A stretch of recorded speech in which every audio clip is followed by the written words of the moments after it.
जय हिंद, नमस्कार साथियों, आपका स्वागत है matric topper by Siddharth sir के यूट्यूब चैनल में। दोस्तों, सबसे पहले आपको ये हम बता दें, आपका जो प्रतिदिन शाम में क्लास चलता था 6 बजे से 7 बजे और सुबह जो चलता था 11 बजे, लाइव क्लास जो आपका चलता था वो अभी फिलहाल वो क्लास बंद है। कुछ दिनों के बाद वो भी क्लास स्टार्ट कर दिया जाएगा। कुछ कारणवश वो क्लास भी बंद हो चुका है, क्योंकि आपका लाइव क्लास चलता था और बहुत ही बेहतरीन ढंग से वो भी क्लास जल्दी स्टार्ट किया जाएगा। और आपके लिए हम प्रतिदिन मतलब रिकॉर्डेड वीडियो आपको मिलेगा यूट्यूब पे, और उसका समय भी हम निर्धारित कर रहे हैं कब वो वीडियो अपलोड होगी, ठीक है। और यूट्यूब पे ही मिलेगा आपको वीडियो। और ये जो रहेगा आपका एमसीक्यू बेस्ड रहेगा, वही एमसीक्यू रहेगा जो कि आपके एग्जाम में पूछेगा कंफर्म, ठीक है। VVI question, selected question, objective रहेगा, सभी विषय का हम करा देंगे। और यहाँ जितना हम ऑब्जेक्टिव कराएंगे वही ऑब्जेक्टिव आपके एग्जाम में भी पूछे जाएंगे, ठीक है।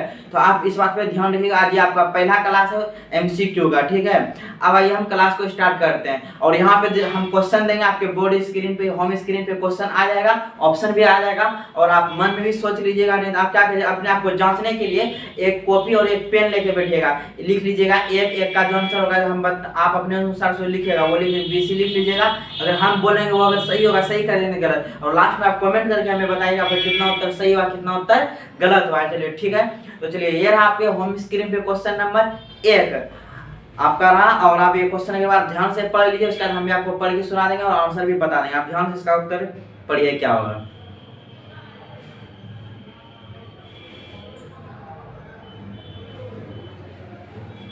अब आइए, अब हम बताते हैं क्वेश्चन। देखिए क्वेश्चन आपका 1 नंबर क्वेश्चन क्या है, अर्थशास्त्र पुस्तक किसने लिखी है। देखिए आप लोग जब इकोनॉमिक्स पढ़ते होंगे तो आपको भी हम क्लास में जब पढ़ाए तो पहले सबसे क्लास में हम यही बताए थे कि इकोनॉमी कहते किसको है, अब प्लस में इकोनॉमी को लिखा कौन है, इकोनॉमी की शुरुआत कैसे हुआ, कि क्या हुआ कि इकोनॉमिक्स की जरूरत पड़ी, ये सारी चीजें हम पढ़ाए थे आपको फर्स्ट दिन ही क्लास में, ठीक है। आइए क्वेश्चन है कि अर्थशास्त्र पुस्तक किसने लिखी।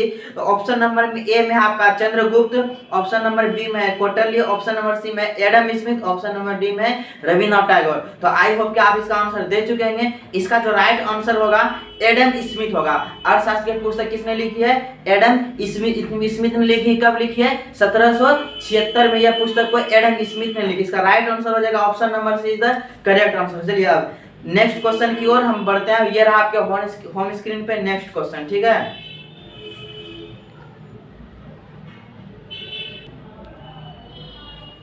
तो चलिए ये रहा आपके होम स्क्रीन पे next question, question number 2। Question number 2 क्या कह रहा है, देख सकते हैं आपके स्क्रीन पे भी आया। क्वेश्चन ये कह रहा है, निम्नलिखित में से कौन सा संस्थान भारत में मुद्रा जारी करने के लिए अधिकृत है। ऐसी कौन सी संस्था है जो कि मुद्रा को वही कंट्रोल करता है। ऑप्शन सुनिएगा, Reserve Bank of India, option number B State Bank of India, option number C Sansad, option number D राष्ट्रपति है। इसका जल्दी से आप आंसर दीजिए हमें, आपको 5 सेकंड का आपको हम समय दे रहे हैं, ठीक है।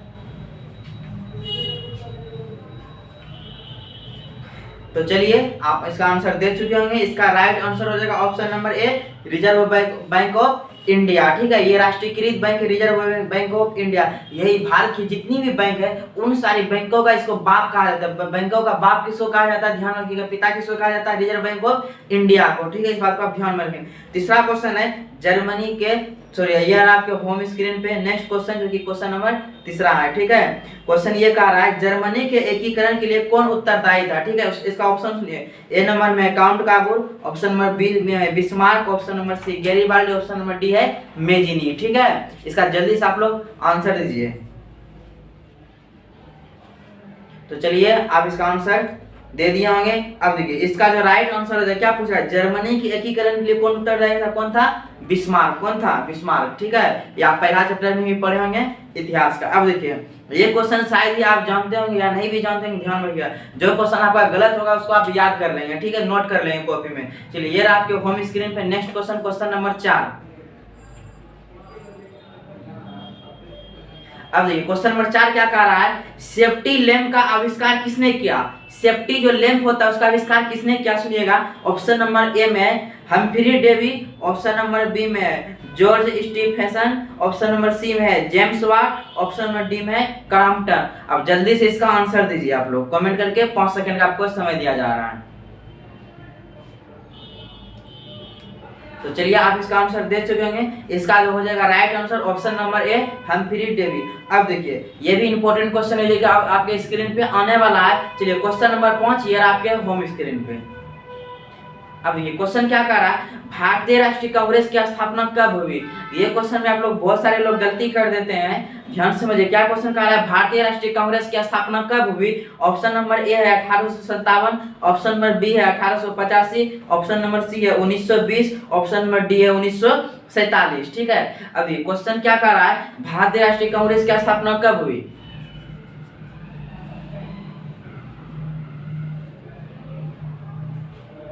अब देखिए इसका जो है राइट आंसर हो जाएगा ऑप्शन नंबर बी 1885 में। भारतीय राष्ट्रीय कांग्रेस की स्थापना 1885 में हुई थी।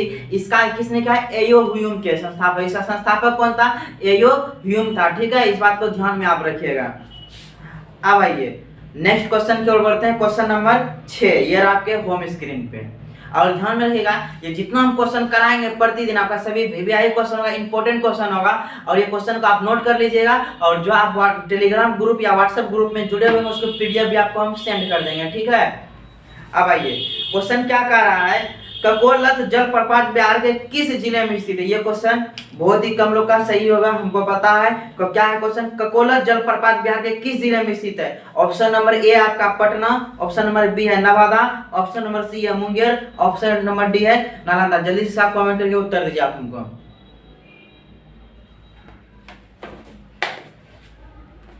तो इसका राइट आंसर हो जाएगा नवादा। ककोला जलप्रपात कहाँ है, नवादा में, ध्यान में रखिएगा। और ये सारे जितना भी क्वेश्चन करवा रहे हैं, ये जो आपका एग्जाम होगा फरवरी में 15 तारीख से संभव, तो जो डेट आया है उसी में ये आपको एग्जाम पूछा जाएगा। इसका सेशन होगा 2024 में, जो एग्जाम होगा आपका बिहार बोर्ड का। ठीक है, मैट्रिक का। अब देखिए क्वेश्चन नंबर 7 ये आपके होम स्क्रीन पे, इसका आप लोग जल्दी से उत्तर दीजिए। क्वेश्चन क्या कह रहा है, ध्यान से सुनिएगा। भारत में राष्ट्रीय आपातकाल की घोषणा कब हुई। अब देखिए इसका ऑप्शन है 1970, बी है 1975, सी है 1977, डी है 1980। ये रहा आपका ऑप्शन। ठीक है, इसका जल्दी से आप आंसर दीजिए। इस क्वेश्चन में भी आप लोग फंसेंगे, ये तय है।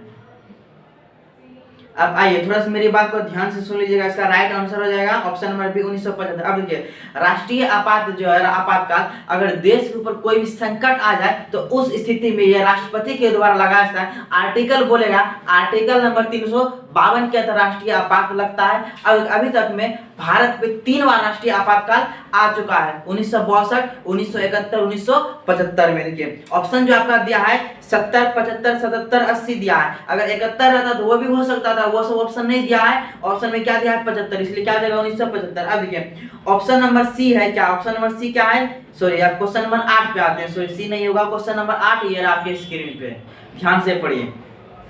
चलिए क्वेश्चन क्या कर रहा है, अंतरराष्ट्रीय मजदूर दिवस कब मनाया जाता है। अंतरराष्ट्रीय मजदूर दिवस कब मनाया जाता है, क्या मनाया जाता है। ऑप्शन सुनिएगा, 1 नंबर में है 1 अप्रैल, ऑप्शन नंबर बी है 1 मई, ऑप्शन नंबर सी है 1 जून, ऑप्शन नंबर डी है 1 जुलाई को। ठीक है, अब आइए इसका जल्दी से आप लोग कमेंट करके आंसर दीजिए। चलिए इसका राइट आंसर हो जाएगा ऑप्शन नंबर बी हो जाएगा 1 मई। क्या हो जाएगा, 1 मई हो जाएगा। ठीक है, अब आइए क्वेश्चन नंबर 9 पे आते हैं। ठीक है, क्वेश्चन नंबर 9 क्या कह रहा है, ये आपके होम स्क्रीन पे पढ़िए। क्वेश्चन क्या कह रहा है, सासाराम नगर का विकास कब हुआ था, किस काल में हुआ था, सुनिएगा ध्यान में। ऑप्शन नंबर ए रहा मध्य युग में, ऑप्शन नंबर बी रहा प्राचीन युग में, ऑप्शन नंबर सी रहा आधुनिक युग में, ऑप्शन नंबर डी रहा नन ऑफ दीज। जाना पहचाना ये ऑप्शन होता है आपका नन ऑफ दीज।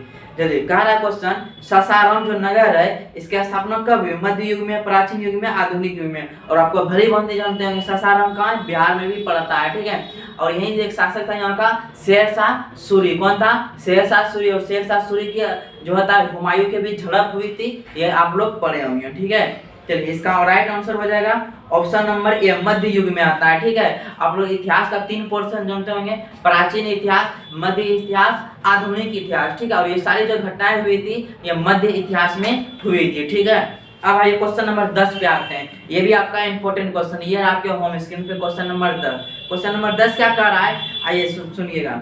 पंजाब में भूमि निम्नीकरण का मुख्य कारण क्या है। पंजाब में भूमि निम्नीकरण का मुख्य कारण क्या है। इसका जो है ऑप्शन नंबर ए है वन उन्मूलन, ऑप्शन नंबर बी है गहन खेती, ऑप्शन नंबर सी है अति पशुचारण, ऑप्शन नंबर डी है अधिक सिंचाई। अब देखिए बहुत को तो ये भी पता नहीं होगा निम्नीकरण मतलब क्या होता है। तो पहले इसका आंसर दीजिए, हम समझा देते हैं आपको निम्नीकरण मतलब क्या होता है। चलिए आप आंसर दे चुके होंगे। अब देखिए निम्नीकरण मतलब होता है गुणवत्ता में कमी, क्वालिटी में क्या कहता है कमी आ जाएगा, ठीक है, और उसकी क्या हो जाएगी मतलब मात्रा भी घट जाएगी। अब आइए इसका जो ऑप्शन क्या है, ऑप्शन नंबर डी हो जाएगा अधिक सिंचाई। अधिक सिंचाई क्या होगा, जब अधिक मात्रा में सिंचाई करेंगे, अधिक मात्रा में सिंचाई करने से क्या हो जाएगा, अधिक मात्रा में सिंचाई करने क्या हो जाएगा, उसकी क्वालिटी में फसल आपकी सूख सकती है। या तो आप जानते होंगे पंजाब की अगर हम बात करें, वहाँ जो इंदिरा गांधी जो नहर गया है, नहर के आसपास जो दलदली क्षेत्र है, वो नहर से क्या है सेम की तरह वहाँ पे पानी सींच गया, इसके कारण दलदली उत्पन्न हो गया, वहाँ पे फसल होने में दिक्कतें होती है, फसल जलने लगती थी। अधिक सिंचाई, अधिक सिंचाई करने का मतलब है पानी आप अधिक मात्रा में देंगे, तो इसका ऑप्शन नंबर डी हो जाएगा, ठीक है। अब आइए क्वेश्चन नंबर 11 जो है आपका, क्वेश्चन नंबर 11 है संपूर्ण राष्ट्रीय क्रांति का नेतृत्व किसने किया था। ये क्वेश्चन अच्छा है, आप लोग पता है, ये सब कोई जानते हैं। ऑप्शन नंबर ए है Indira Gandhi, option number B है Mahatma Gandhi, option number C है Pandit Jawaharlal Nehru, option number D है आपका जयप्रकाश नारायण। यह रहा ऑप्शन नंबर डी। तो जल्दी इसका आंसर दीजिए, उसके बाद हम आपको इसका आंसर बताते हैं, ठीक है।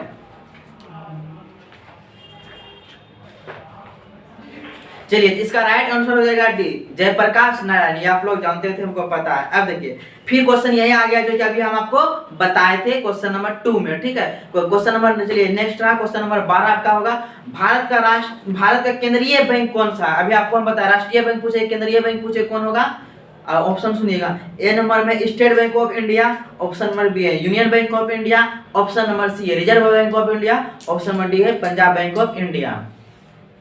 जल्दी इसका आंसर कीजिए आप सब, क्या हो जाएगा इसका right answer, option number C Reserve Bank of India, ठीक है। आइए नेक्स्ट क्वेश्चन की ओर बढ़ते हैं।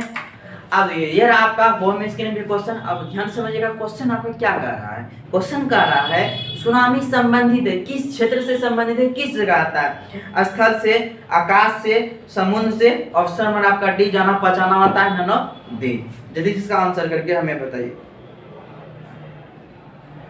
सुनामी इसका कहने संबंधित है, कहने का मतलब सुनामी किस जगह आता है, सुनामी आपका आता है समुद्र से। कहाँ आता है, समुद्र से। इसके पीछे बहुत सारी कहानी होती है, अगर मैंने सोचा इसका चक्रवात होता है, ठीक है। अब आइए अब क्वेश्चन नंबर 14 पे आते हैं। चलिए ये आपके होम स्क्रीन पे क्वेश्चन, जल्दी से पढ़िए, इसका उत्तर हमें दीजिए। ये क्वेश्चन क्या कर रहा है 14, निम्नलिखित में से कौन खरीफ की फसल है, कौन खरीफ की फसल है, आइए उसको हम लोग समझते हैं। पहले आइए इसका आप आंसर हमें बताइएगा, फिर आपको हम बाद में बताएंगे। ऑप्शन नंबर ए में आपका गेहूं, ऑप्शन नंबर बी है तिलहन, ऑप्शन नंबर सी है जौ, ऑप्शन नंबर डी है धान। कौन होगा जल्दी से बताइए, क्या हो जाएगा आपका ऑप्शन नंबर डी धान हो जाएगा, ठीक है। अब आइए क्वेश्चन नंबर 15 पे चलते हैं। चलिए ये रहा आपके होम स्क्रीन पे क्वेश्चन। क्वेश्चन 15 आपका क्या कह रहा है, बिहार में प्रायः कौन सी मिट्टी पाई जाती है, बिहार में प्रायः कौन सी मिट्टी पाई जाती है। ऑप्शन नंबर ए लाल मिट्टी, ऑप्शन नंबर बी लेटेराइट मिट्टी, ऑप्शन नंबर सी जलोढ़ मिट्टी, ऑप्शन नंबर डी लेटेराइट मिट्टी। आप ध्यान से समझिएगा। चलिए इसका पहले आप लोग आंसर दीजिए। तो अच्छा ये भी आप लोग कमेंट करके बताइएगा कि मिट्टी मुख्यतः कितने प्रकार की होती है, ठीक है। आप इसका उत्तर भी हमें बताइएगा। तो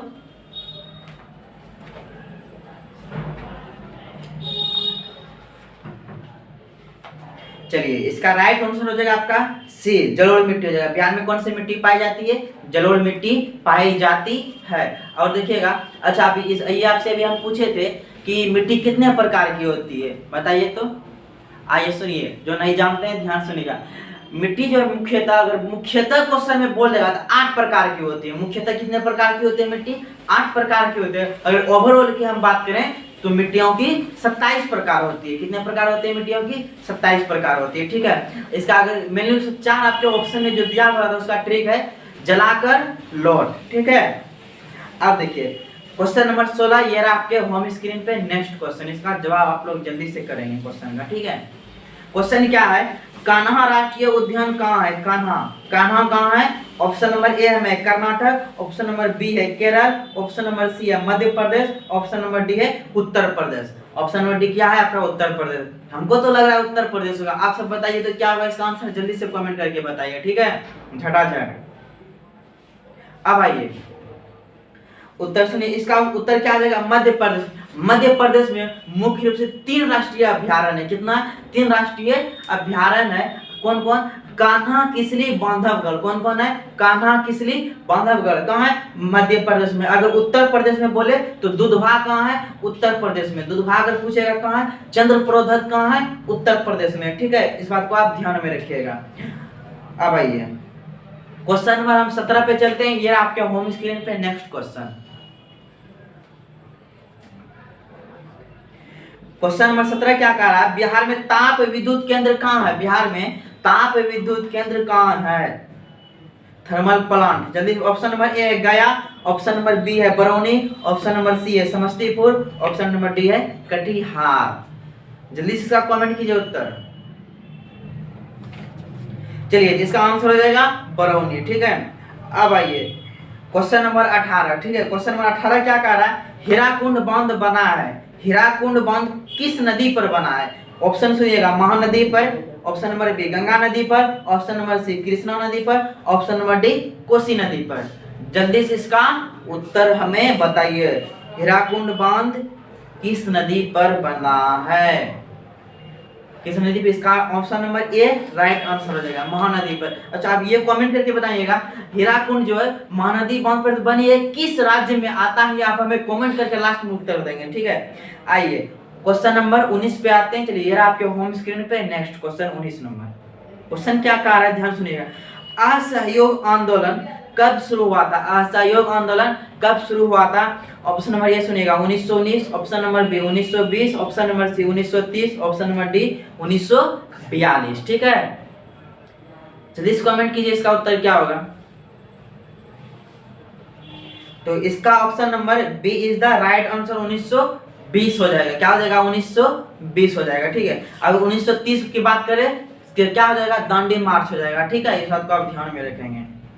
अब आइए लास्ट क्वेश्चन चलते हैं। आपका प्रतिदिन हम 20-20 क्वेश्चन कराएंगे। ठीक है, ये लास्ट क्वेश्चन आपका रहा कि निम्नलिखित में से किस क्षेत्र को प्राथमिक क्षेत्र कहा जाता है? यह आपको हम इकोनॉमिक्स का पहला चैप्टर में ही पढ़ाए थे। ठीक है, प्राथमिक क्षेत्र किसको कहते हैं? ऑप्शन नंबर ए सुनिएगा औद्योगिक क्षेत्र, ऑप्शन नंबर बी सुनिएगा सेवा क्षेत्र, ऑप्शन नंबर डी सुनिएगा कृषि क्षेत्र, ऑप्शन नंबर डी विनिर्माण क्षेत्र। क्या हो जाएगा? ये आप लोग सही जवाब देंगे, हमें पता है। चलिए, अब इसका राइट आंसर हो जाएगा प्राथमिक क्षेत्र को हम बोले तो कृषि क्षेत्र के नाम से जानते हैं। ठीक है, कृषि क्षेत्र को नाम से हम जानते हैं प्राथमिक क्षेत्र को, और इसी में पशुपालन भी हमारा क्या आता है? इसी क्षेत्र में आता है। और प्राथमिक क्षेत्र को हम आपके बुक में ये नहीं दिया, इसको हम रेड जोन के नाम से जानते हैं। प्राथमिक क्षेत्र को रेड जोन के नाम से हम जानते हैं। रेड जोन के नाम से क्यों जानते हैं? रेड मतलब समझिए खतरा का निशानी होता है, खतरा होता है। क्योंकि प्राथमिक क्षेत्र अगर देखिएगा कोयला सब वो सब इसमें आ जाता है, एक प्रकार से खतरा बहुत अधिक मात्रा में देखा जाता है। ठीक है, ध्यान में रखिएगा। प्राथमिक क्षेत्र को कहते हैं कृषि क्षेत्र। ठीक है, तृतीयक क्षेत्र को कहते हैं सेवा क्षेत्र, और द्वितीयक क्षेत्र को कहते हैं औद्योगिक क्षेत्र। ठीक है, तो आप कमेंट करके आप लास्ट में बताइएगा कमेंट सेक्शन में कि आपका 20 में से कितना उत्तर सही हुआ, 20 में से कितना आपका सही हुआ, ये आप कमेंट करके हमें बताइएगा। और तो आपको जितना भी हम प्रतिदिन 20-20 क्वेश्चन कराएंगे ऑब्जेक्टिव का सारा चैप्टर का। ठीक है, और सारा विषय का भी कराएंगे। आप जुड़े हुए रहिएगा हमारे इस यूट्यूब चैनल पे, और सारा इंपॉर्टेंट क्वेश्चन बताएंगे जो कि आपके एग्जाम में पूछे जाएंगे। ठीक है, और इससे क्या होगा? आप अपने आप को भी तोड़ पाएंगे, आप कितना जानते हैं नहीं जानते हैं। ठीक है, तो मिलेंगे नेक्स्ट वीडियो में, तब तक के लिए बाय बाय, टेक केयर, अपना ख्याल रखिएगा।